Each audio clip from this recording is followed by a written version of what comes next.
في شمال افريقيا. مي بون، مؤثر امريكي قال لك يجي قاعد يدير في جوله في افريقيا، يروح لدول متعدده، منين يروح يستقبلوه بشكل جيد. هو اسمر البشره بطبيعه الحال، الاصول تاعو افريقيه، بالك حب يدير تاني جوله باش يمشي على الخطى تاع الاصول تاعو، واستقبلها بالرقص، بالجو مليح، بالعادي، كل شيء فات مليح في الدول الافريقيه اللي زارها.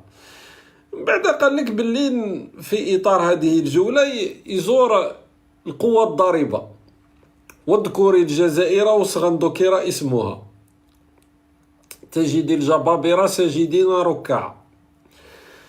دونك هو سمع بالبلد هذا اللي ركعوا امامه الجبابرة، قال لك نجي ليه.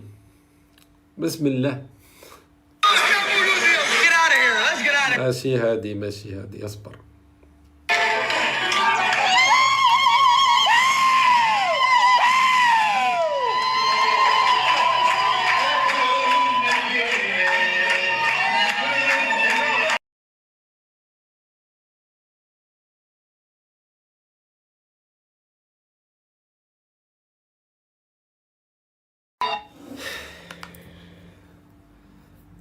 حشمت في بلاصتهم يا جدك.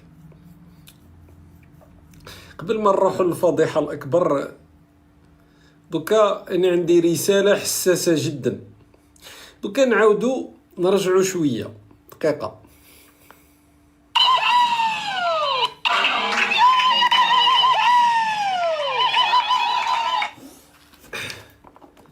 السيدة الكريمة واش قاعدة ديري؟ شوقي بن زهرة عنده سؤال ليك، واش راكي ديري؟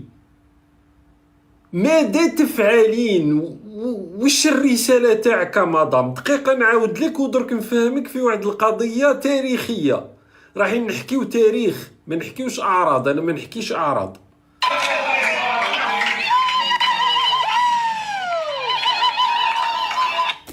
سيداتي اللي راكي في القصبة،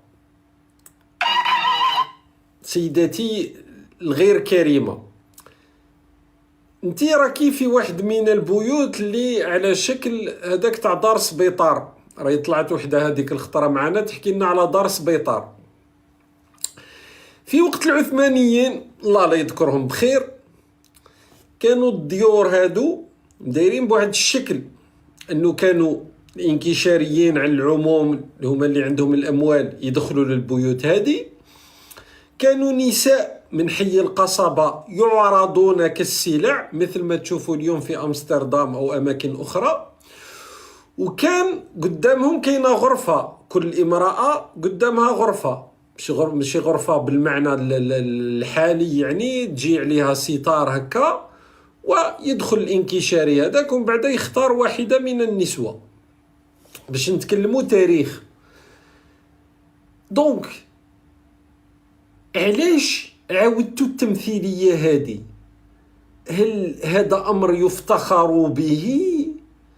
هل أنتم تفتخرون بهذا؟ أنا ما نفتخرش بهذا شخصيا.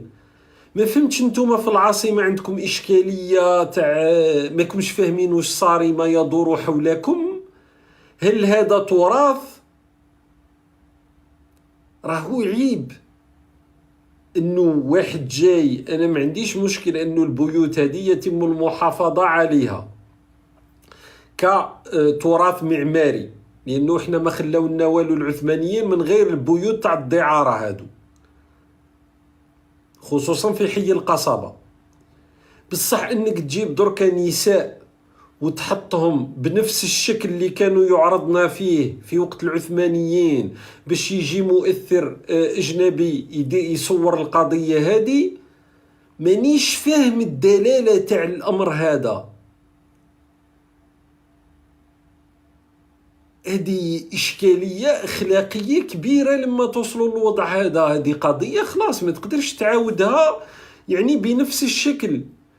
وكانوا الناس باش تفهم الخطورة تاع الأمر انه هذه هي الصورة تاع واش كان صاري في حي القصبة وقت العثمانيين.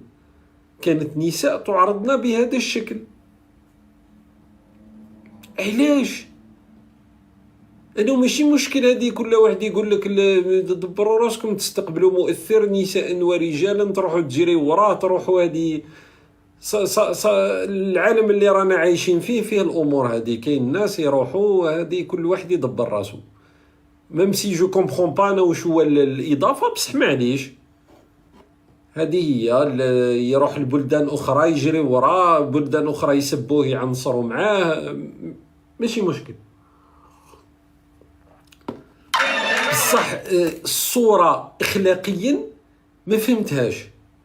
ممكن انا مانيش انا شايف حاجه نتوما ما شايفينهاش، مي صراحه القضيه هذه انا حشمت في بلاصتكم، رغم انه ما عندي حتى علاقه لا بالعاصمه لا بالقصبه لا بالحكايات هادو. مي كاينه اشكاليه اخلاقيه كبيره في الموضوع هذا.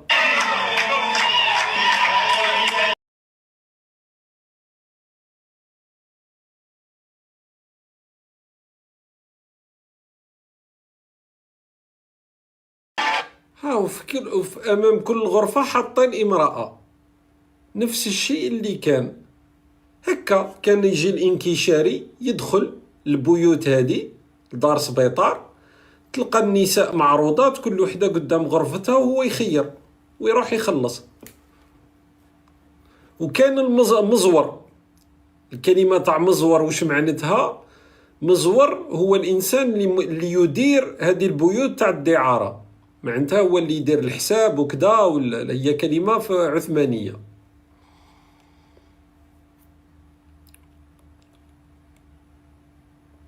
علاش؟ واي؟ ما فهمناش.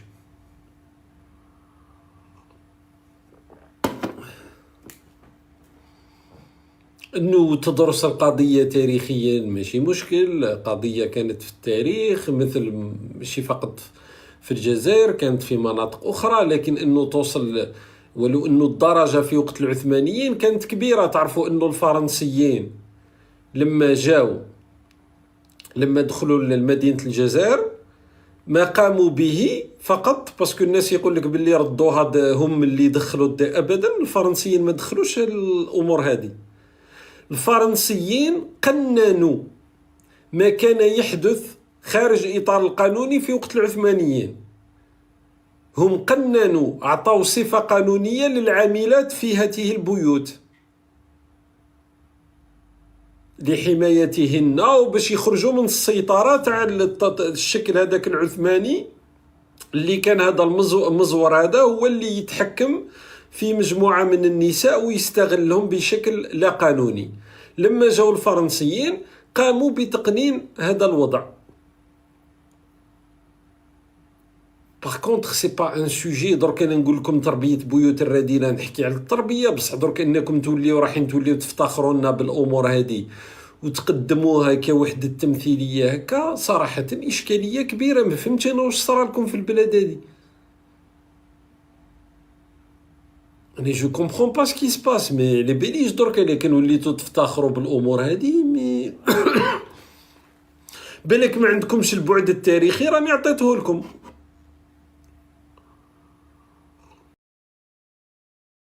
سي لو ميتي لو بلو فيو دو موند، نوليو درك نفتخروا به ولا؟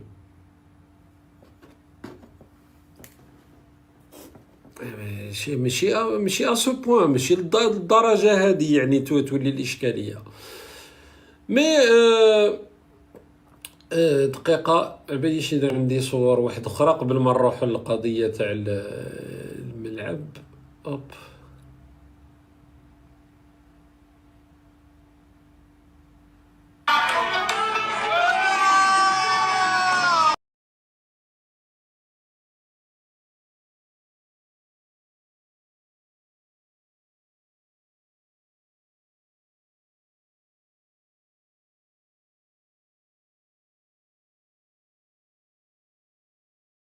نحشم في بلاصتهم ولا لا؟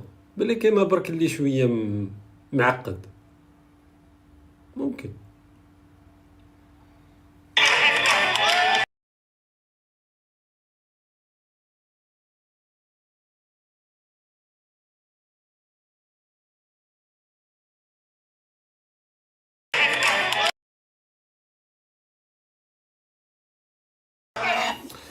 نو سكي جينون سي كو في الدور هادي في دار سبيطار، هذا هو المشكل.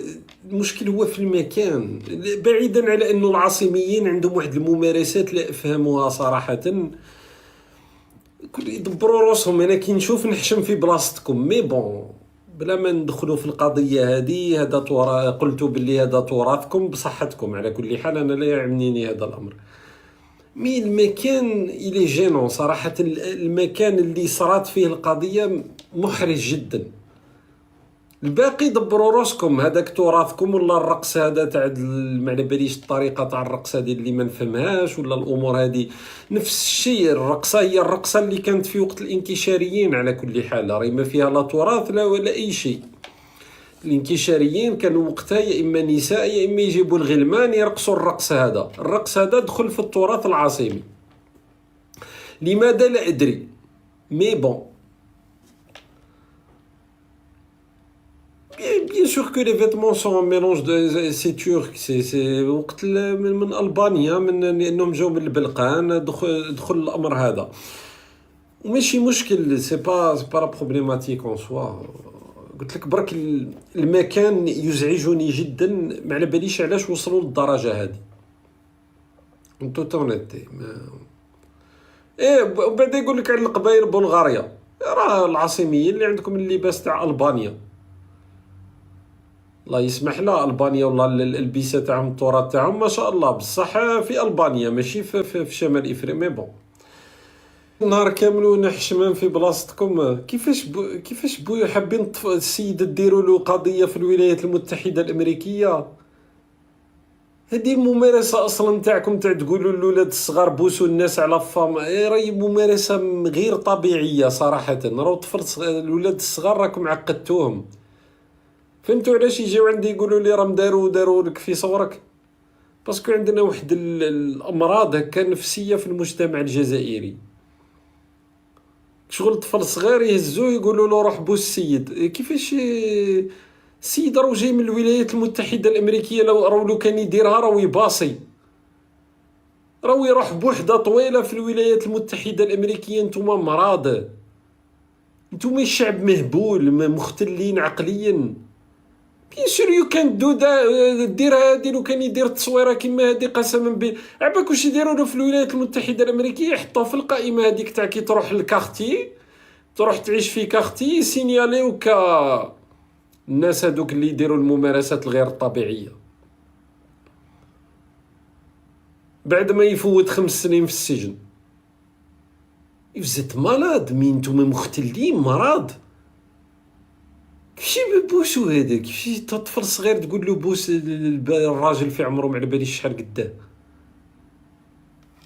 شو وراه السيد جاي من بلاد عندها حساسيه كبيره مع شي يخي امريكي. هذا السيد راه من بلاد عندها حساسيه كبيره مع المواضيع هذه. راكم مقززين بكل الطرق الممكنه، ما كانش طريقه ما كنتش مقززين بها. بعد كي نقول لكم تربيه بيوت الرذيله تبداو تبكيو. راهو لا يمكن، راهو الممارسات هذه غير مقبوله، ما تقدرش دير الشيء هذا. المهزله دقيقه.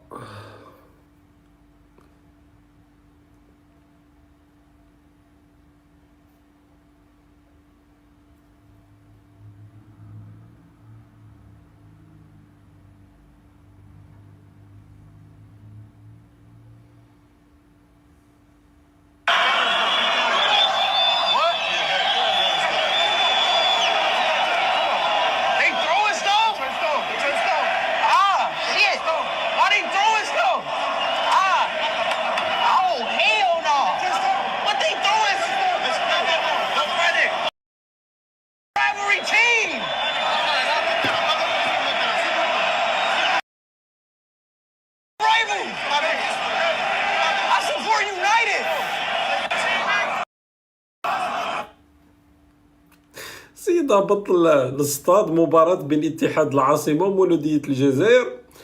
كانت فرصه باش يمدوا صوره مليحه لرواحهم. السيد ما على باليش اللايف تاعو شحال من بنادم فيه، دي مليون ملايين حول العالم كانوا رايحين يشوفوا وشافوا الصور هذه.